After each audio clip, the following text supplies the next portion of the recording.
meeting and we have our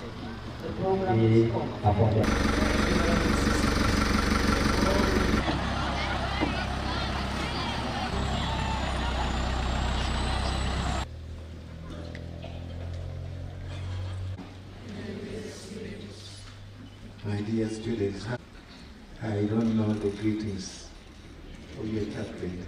So your fire is good. He cooks for us. So defend the fire and not allow it to be your master for other use.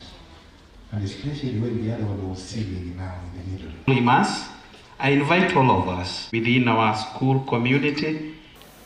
You've scanned through and you realized that it is you and your future that makes you to be in this school.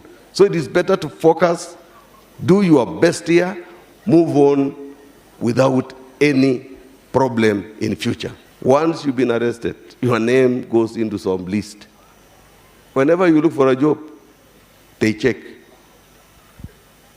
And when your name pops up, then you are a troublemaker. No one will want to employ you. No one even would want even to admit you in higher institutions of learning. No one wants to associate with you.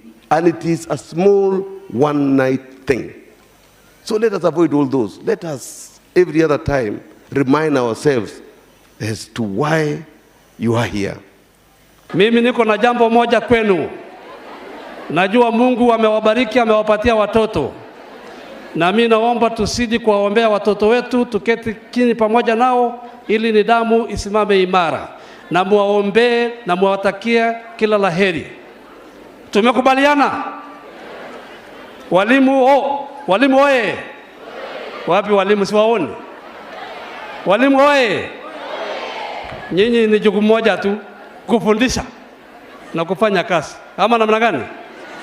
Schools that are meant to be sanctuaries of learning have witnessed scenes of destruction in discipline and disregard for human life and property.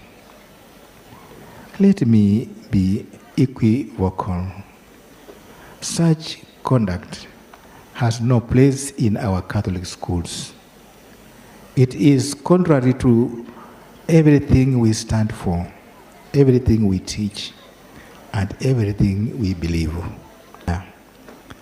I want you to know that your concerns are valid, but I urge you with all the love and authority to raise your issues through the right channels and in the right spirit.